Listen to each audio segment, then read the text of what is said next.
Des groupes armés d'autodéfense prennent le contrôle du village des Rougari dans les domaines des Katalé. Des sources locales affirment que la route Goma-Rutshuru à Katalé est passée sous contrôle de ces groupes à quelques heures d'affrontement. Bienvenue, chers téléspectateurs d'Afro Info 243.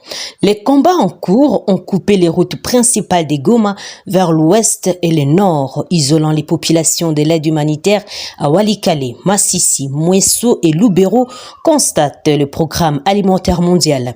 Beaucoup de ceux qui fuient la violence sont poussés plus loin dans ces zones inaccessibles où le PAM est forcé de suspendre ses opérations, rapporte l'agence onusienne. Le PAM est parfois obligé de réacheminer les vivres à travers le Rwanda et l'Ouganda pour atteindre Kaina et Lubero. Ce détour retarde les distributions et crée des problèmes d'approvisionnement supplémentaires, déplore l'agence. Le tout dans un contexte très tendu. Tous les vols des UNAS ont été suspendus dans la région, empêchant les déplacements dans le nord, Kivu, mais aussi de l'Ituri. Ce service aérien est géré par le PAM et a pour vocation d'aider les acteurs humanitaires à accéder rapidement aux zones les plus reculées qui seraient autrement inaccessibles, soit en raison de l'absence d'infrastructures, soit en raison de l'insécurité. Le nombre total de personnes déplacées est probablement d'1 million dans cette seule province depuis le début de la crise il y a un an, estime le programme alimentaire mondial. La population de l'agglomération des Karouba dans le Massissi appelée à regagner les habitations et à reprendre ses activités après une visite d'inspection des FARDC et des éléments de East Africa Community du contingent burundais. Dans une interview accordée au quotidien britannique The Times dans son bureau à Kinshasa, le président de la République Félix Tshisekedi a accusé la Grande-Bretagne de fermer les yeux sur les abus de Kagame sur le bilan antidémocratique de celui-ci et de l'atrocité commise par son armée supplétive dans l'est de la RDC, une zone riche en minerais. Le président de la RDC a dressé le bilan accablant de l'accord conclu entre la Grande-Bretagne et le Rwanda en matière d'immigration qui, selon lui, a été conclu en échange du silence de Londres sur les exactions commises par le régime du président Kagame. Selon les informations, la présidence de la RDC, Félix Antoine Tshisekedi, a décrit les dirigeants rwandais comme un dictateur criminel et sanguinaire. En cet effet, les évaluations de Félix Tshisekedi sont allées à l'opposé de la description du Rwanda faite par la ministre britannique de l'Intérieur qui qualifie ces pays-là de modèle de la région. Comment un pays aux grandes valeurs comme les Royaumes-Unis peut-il faire des compromis avec un tel partenaire, s'interroge-t-il alors que Suella Braverman, la première ministre britannique, s'est rendue au Rwanda pour finaliser l'accord sur le refoulement des immigrés clandestins vers le Rwanda. Par ailleurs, ces observations ont été faites dans le contexte d'une offensive menée par les groupes terroristes du M23.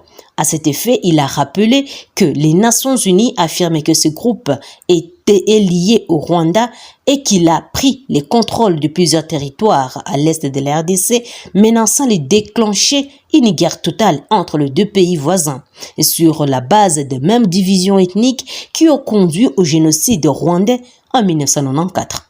Les dirigeants congolais ont demandé des sanctions contre le Rwanda qui, selon les États-Unis, l'Union européenne et d'autres pays occidentaux, soutient et arme les M23. Ce groupe terroriste a été impliqué dans de viols massifs, des massacres arbitraires des civils et pillages de richesses naturelles. Au moins un demi-million de personnes ont fui leur foyer depuis l'année dernière, période qui a vu une résurgence des groupes armés. Et pourtant, les M23 fut battu il y a 10 ans, poursuit les chefs de l'État congolais. Il semble que l'accord sur l'immigration ait plus de valeur pour le Royaume-Uni que les soutiens à la paix et à la stabilité de la RDC.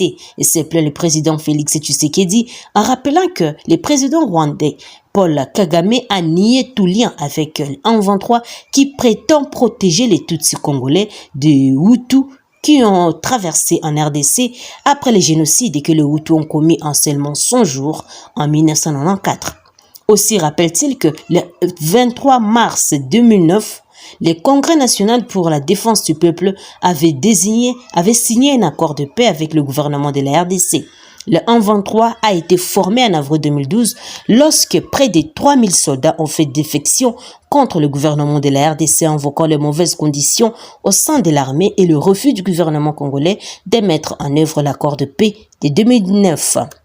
Kagame dirige le Rwanda depuis 1994 et a impressionné les bailleurs internationaux en apportant la stabilité dans ces petits États de l'Afrique de l'Est tout en gardant un main de fer sous le pouvoir.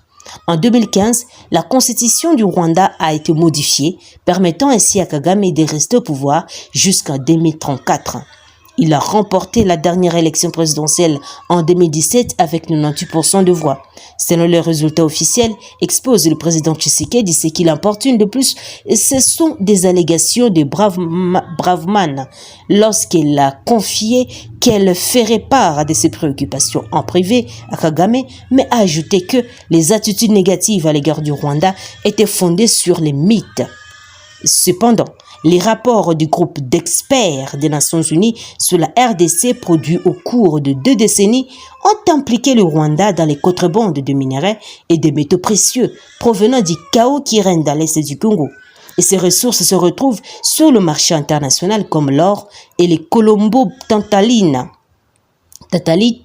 ou le colta qui est utilisé dans la fabrication de téléphones portables.